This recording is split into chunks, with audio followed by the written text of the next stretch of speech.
This is actually going to be a PC build for a friend, and they are about to get a massive upgrade. Let's start with the CPU. Here I've gone with the fastest option at the moment, which is the AMD Ryzen 9800X 3D. Recently did a review on this thing, and it demolishes. You do need some pretty CPU intensive games to see the benefit over something like a 7800X 3D or even like a 9600X. But if you are playing more CPU intensive games or pairing it with a high-end GPU, and the budget allows for it, then there really is no better option at the moment. This is going to be a pretty high-end gaming build, so it kind of makes sense, but 9600X is also a really great option, especially if it allows you to kind of upgrade your GPU. But yeah, for this build, 9800X 3D. For the motherboard, I've gone with the B650i Gaming Edge Wi-Fi from MSI. I've used this in a couple of builds now.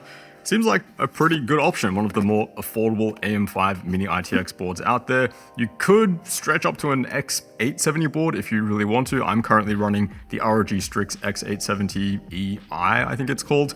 That board has been pretty good for me. I mean, you've got a bunch more USB ports, which is like the main user experience difference that I think most people will encounter. This one has an okay amount of USB ports on the back. More importantly, it has a BIOS flashback and a clear CMOS button.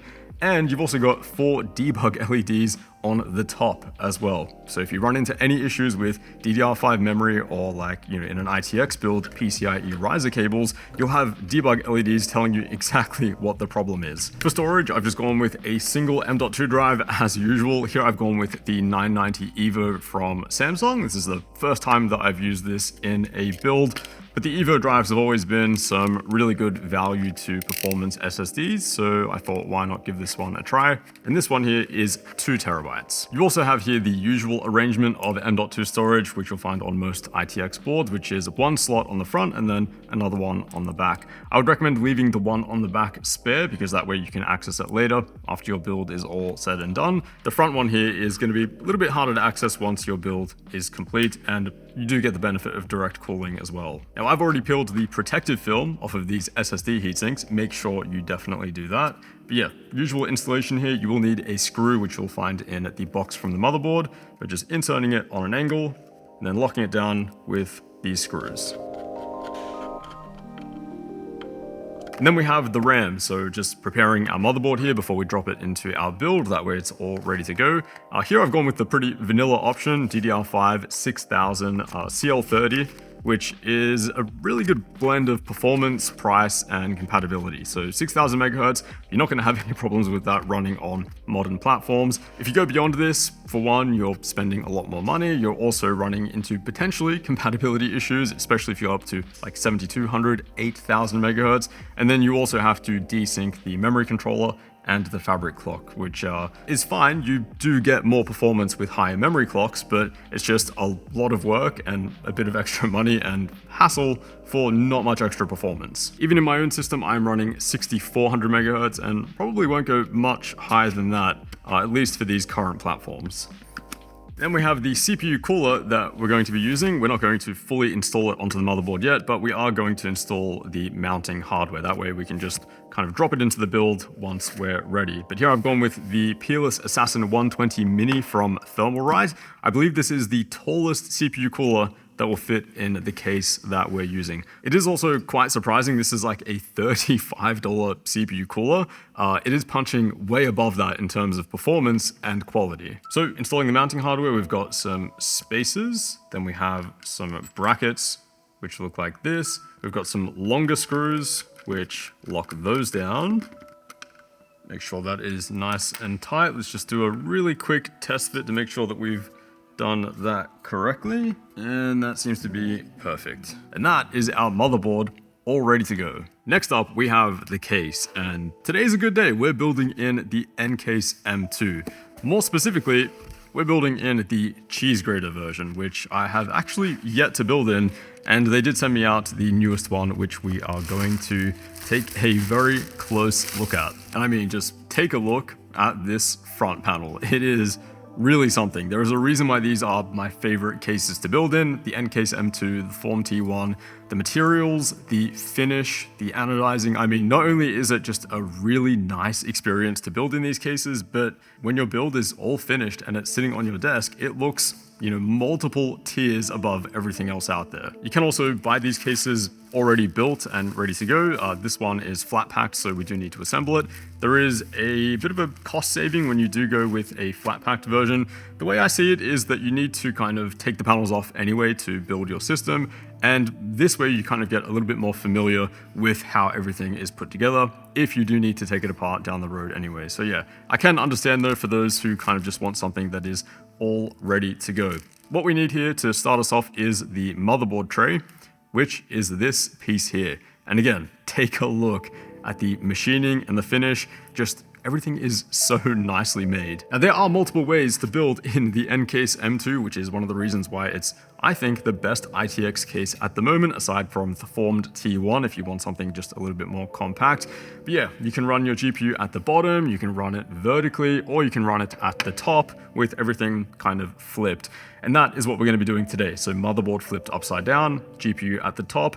Thermally, it is a really effective layout because having your GPU at the top there, you've got plenty of access to fresh air, you've got plenty of CPU cooler clearance, you can run a 240mm liquid cooler if you want, but also an air cooler, which is plenty of power for a 9800X3D, and you also have the benefit of not needing a riser cable or anything like that. GPU that we're going with here is the 4080 Super, so that will run no problem in this case in terms of power and cooling. The specific one that I've gone with here is the Trinity. Now the cool thing about the Ncase M2 is that you can actually position the motherboard higher or lower on the motherboard tray depending on how thick your GPU is or how much fan clearance you want at the top or the bottom. So that's why I've kind of unboxed the GPU a little bit early. We're not going to be installing it yet, but here I just do want to see where the motherboard positioning is kind of most optimal. I think we're going to install it in this position here. This has the GPU sitting pretty close to the top panel, so kind of ideal for airflow, but not so high that we're getting like acoustic issues against the ventilation. I'm also curious to see if this little bit of clearance here underneath the motherboard will allow us to run a set of fans for additional cooling. One little trick actually you can do to make the standoff installation a little bit quicker is to actually install the standoffs on your motherboard, and then you can find the positioning on the tray just a little bit quicker.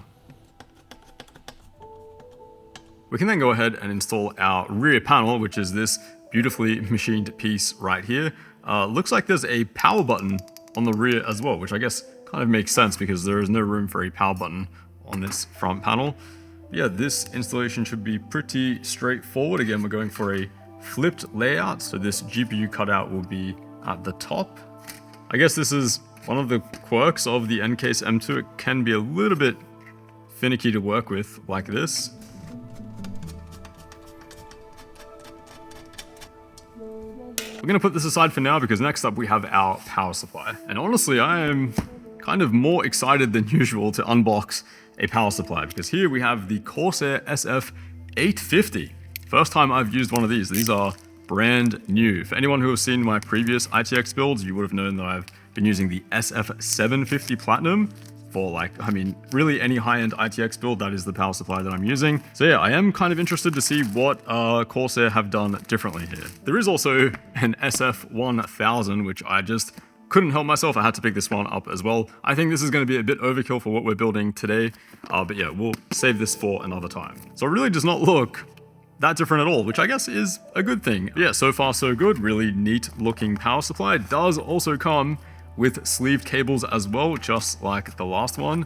What I'm interested to see though, do they have, they do. They do have a proper 16-pin power connector for NVIDIA GPUs. But go ahead and grab the power supply bracket, which you'll find in the Ncase M2. And the way that I'm going to install this is having it with the fan facing outside of the build. So that way it's not taking up any hot air building up inside the case. That way the likelihood of the fan even spinning up is potentially even lower. Some people might argue that it's better to have the fan facing the inside of the build, but I don't really think it's necessary, especially for this one. I don't think this power supply fan as an exhaust fan, like an extra exhaust fan for the build, is not really going to make much difference. It's probably just going to heat up the power supply. I'm going to go ahead and install the beautiful front panel now as well, because it will make our GPU installation a little bit easier. Looks like we also have to remove this piece here because we're doing a flipped configuration. Some people might actually miss this on the cheese grater front panel as well, but there's actually a little M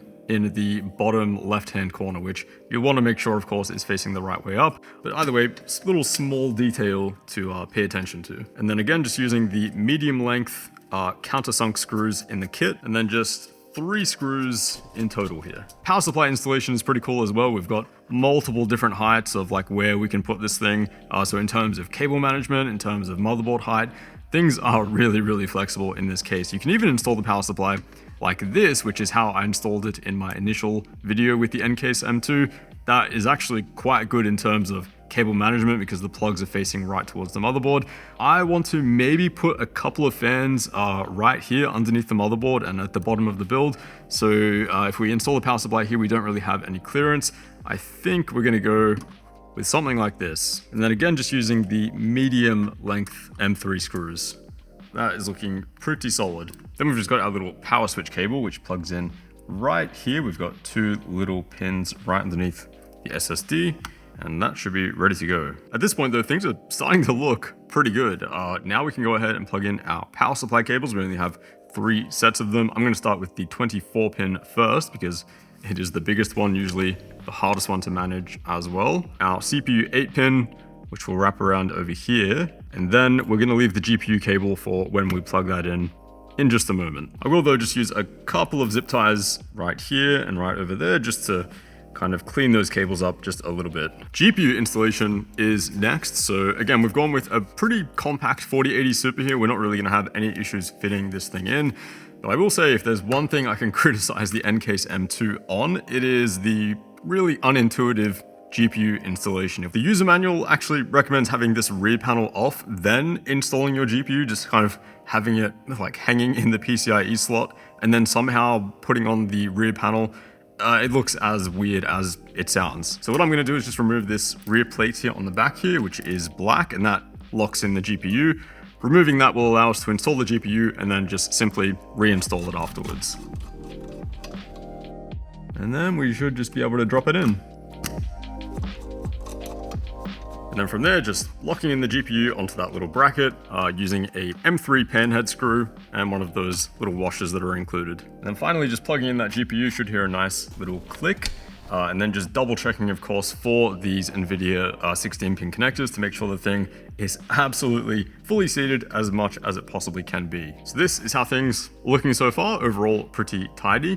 The only thing left to do in terms of cable management is just install our power supply cable at the back here. Something like that is looking pretty tidy.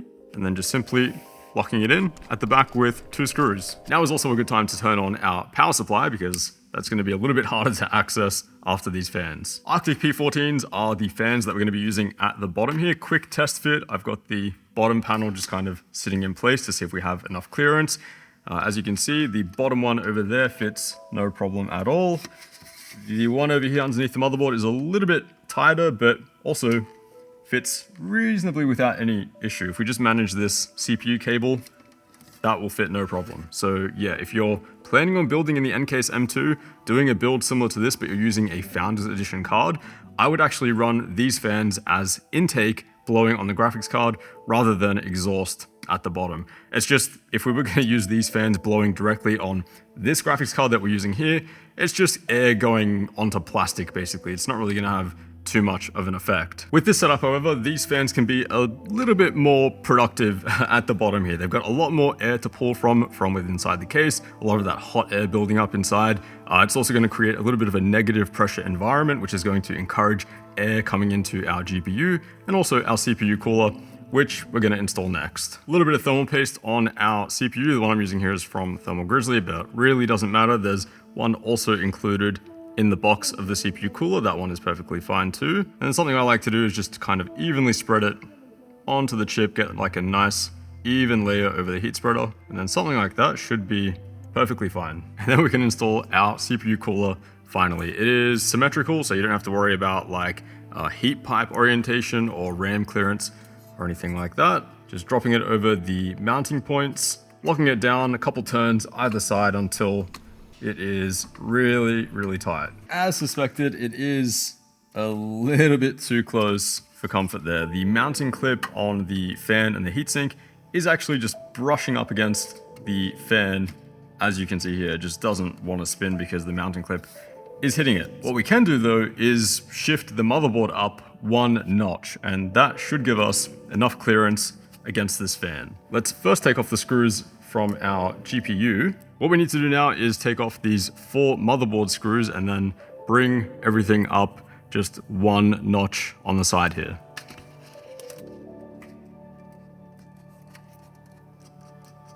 And now we have more than enough clearance for that bottom fan. That is not going to be hitting that heatsink clip anytime soon. Even if I push the heatsink down, there is no chance that is going to be hitting. So just reinstalled this little piece here. We removed this earlier, if you do remember, from our front panel. We need it though to install our side radiator bracket, where we're going to install another 140mm exhaust fan right here. You can actually daisy chain all of these 140mm fans together, which is really, really appreciated. Saves me using a couple of different fan splitters and worrying about all of the different fan connections as well. Here we just kind of daisy chain them all together and then plug them into one connection, and that is done. And I have to ask, I mean, what other 15-liter PC case can you fit 3 140mm exhaust fans, an 850 watt power supply, a tower style CPU cooler, and a 4080 Super? It just doesn't make sense. It shouldn't work, but here in the Ncase M2, it can work no problem. This thing is looking really, really solid. Then we've got a couple side panels. We've got the top panel here, which we can lock in at the back, and that is the Ncase M2 all complete.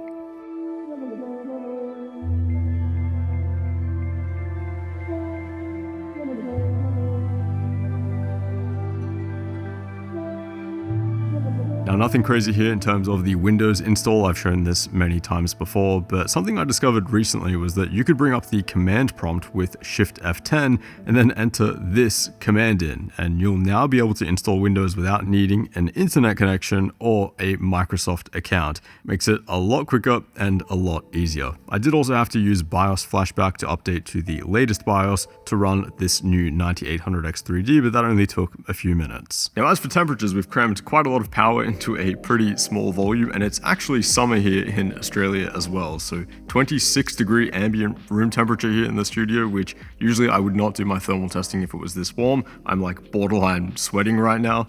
But here the M2 is actually handling things pretty solid. Full GPU load had the 4080 Super sitting around 72, 73 degrees, and that was with some pretty modest fan speeds as well. As usual, I've set everything up with the fan control software, just going through the default setup and then adding just a couple of typical curves. The 9800X3D as well seemed pretty solid, core temperatures there around the mid to high 60s. I think for a mini desktop system around that 15-liter mark, it doesn't really get much better than this, especially if you just want something that can handle 1440p, 4K gaming, no problem at all, and just fit the biggest graphics cards out there.